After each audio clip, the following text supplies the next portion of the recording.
Mening fikrimcha, Madalena Islomning faoliyatidagi eng qiyin raqib. Jangda kichik xato ham qimmatga tushishi mumkin. Barchaga salom do'stlar, MMA manziliga xush kelibsiz. UFC 122 oldidan Islom Makhachev o'zining transformatsiyasi bilan barchani hayron qoldirdi. Uning tana gabariti haqiqatan ham yiriklashib ketgan va oktagonda ham o'zini yengil vazndagi ko'rsata oladimi, ko'ramiz. Umid qilamanki, avvalgidek yaxshi nafas oladi va ritmni ushlay oladi. Madalena esa avvaliga Islomni, keyin esa Hamzatni mag'lub qilmoqchiligini aytdi. Bugungi videoda rostdan ham Madalena shunchalik kuchlimi? U Islom uchun jiddiy xatar bo'la oladimi? Va Islom 77 kg ga o'tib faoliyatini riskka qo'ymoqdami?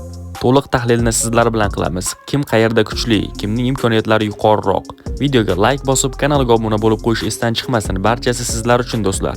Sizlarga maroqli vaqt tilayman. To'liq tahlilga marhamat.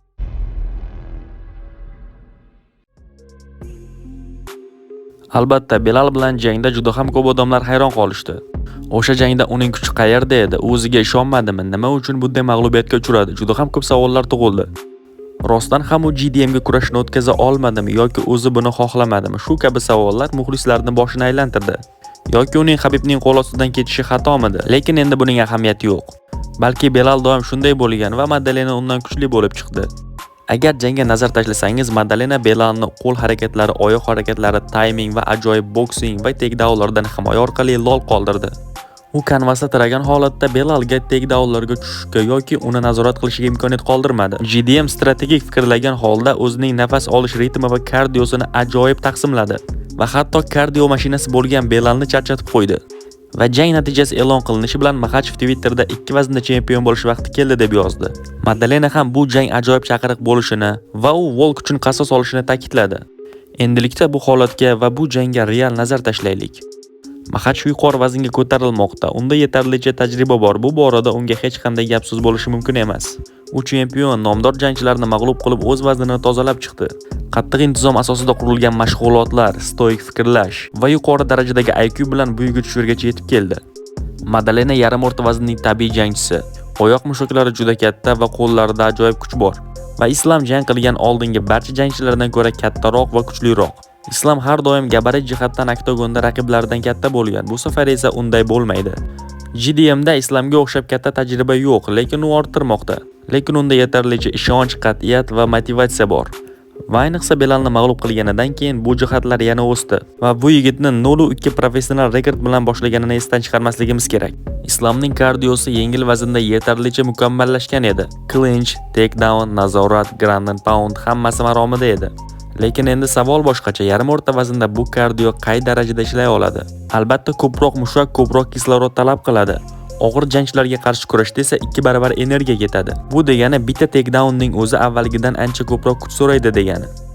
Jekka kelsak, unda asosiy qurol kardio va boks emas, asosiysi ritm. Sababi u janglarni shoshilmasdan o'z tempida olib boradi. Keraksiz kuch sarflamaydi, shuning uchun ham oxirgi raundlarda ham xavfli bo'lib qolmoqda. Buni Muhammad bilan jangda guvohi bo'ldingiz. Lekin uning zaif joyi bor. U juda ko'p zarba qabul qiladi. Olingan har bir zarba kardio pasayishi va himoya tushishiga sabab bo'ladi.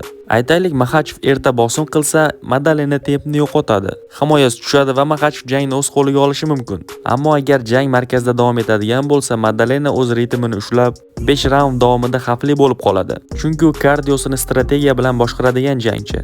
Bo'y borasida Madalena Islomdan 3 sm ga uzunroq va vazn masalasida esa taxminan Jack oktagon ichida Islomdan 5-6 kg ga og'irroq bo'lishi mumkin.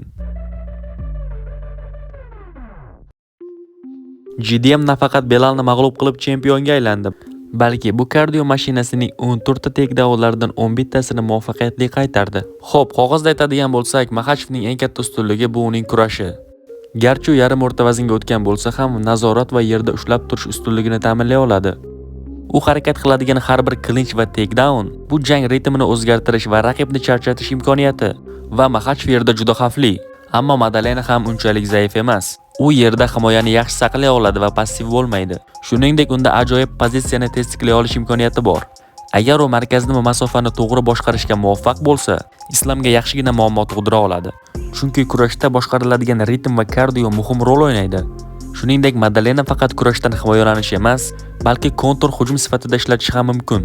Buning uchun u to'g'ri strategik fikrlagan holda islomni charchatib, o'z hujumlarini to'g'ri hisoblagan holda zarba uchun bo'sh joy yaratish kerak. Uning uchun u islomni kurashda charchashini kutish kerak. Lekin menimcha bu yo'l samarali emas. Chunki kurashda muvaffaqiyat nafaqat aql va texnika, balki kuch, kardio, ritm va pozitsiya nazoratiga bog'liq. Agarda islom yerda qulay vaziyatni yarata olsa, u hatto Madalenani uyquga yuborishi ham mumkin.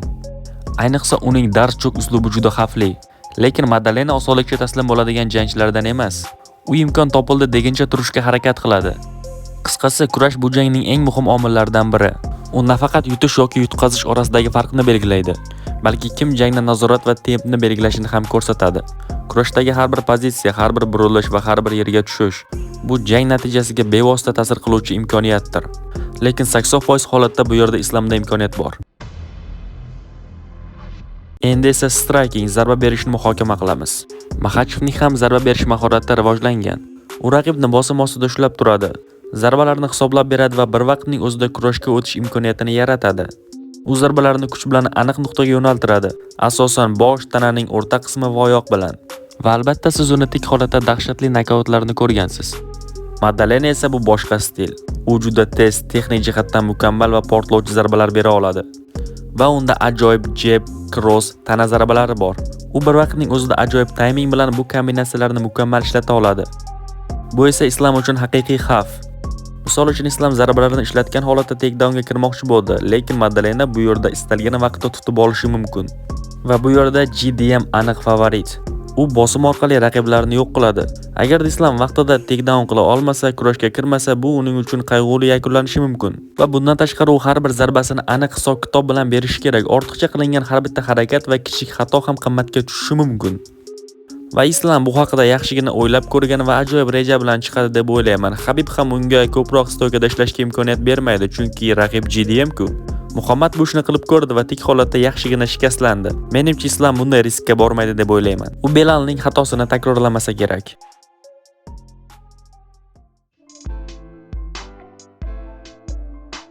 Bu jangda aniq kimnidir yutadi deyish juda ham qiyin. Kecha men Belal va GDM jangini to'liq ko'rib chiqdim va GDMning kuchiga yana bir bor amin bo'ldim. Islom esa shubhasiz chempion, u mashina. Lekin u 70 kilogramdagi kurashini, bosimini va nazoratini 77 kilogramda ishlata oladimi? Aniqki bu vaznda u jismoniy ustunligini biroz yo'qotishi mumkin. Va ayniqsa kuchli oyoqlarga ega bo'lgan Jekka qarshi bu juda xavfli. U tik holatda jiddiy shikast yetkaza oladi. Lekin Maxachevning oxirgi janglarida u biroz stoykaga urg'u bermoqda. Albatta, Dastin Poirier bilan jangda buni ko'rdingiz. Va shunday taxmin bildira olaman. Agar islom kuchli jang rejasi va strategik fikrlagan holda u GDMni yaxshi nazorat qilsa, charchatsa, bu jangda u g'alaba qozonadi. Lekin u vaqtida kurashga kirmasa, tik holatda uzoq qolib ketsa, uni ham Belal kabi ssenariy kutadi. Do'stlar, video yoqqan bo'lsa, pastga tushib bitta like bosib qo'yasiz. Fikrlaringizni kommentariyada yozib qoldiring, real baholang va biz buni muhokama qilamiz. Jang esa 16-noyabr yakshanba kuni bo'lib o'tadi. Endilikda press konferensiya va intervyular turibdi. Ularni ham o'zbekchaga tarjima qilib chiqarishga harakat qilaman. Shuning uchun obuna bo'lib, qo'llab-quvvatlang. O'zingizni ehtiyot qiling, biz davom etamiz.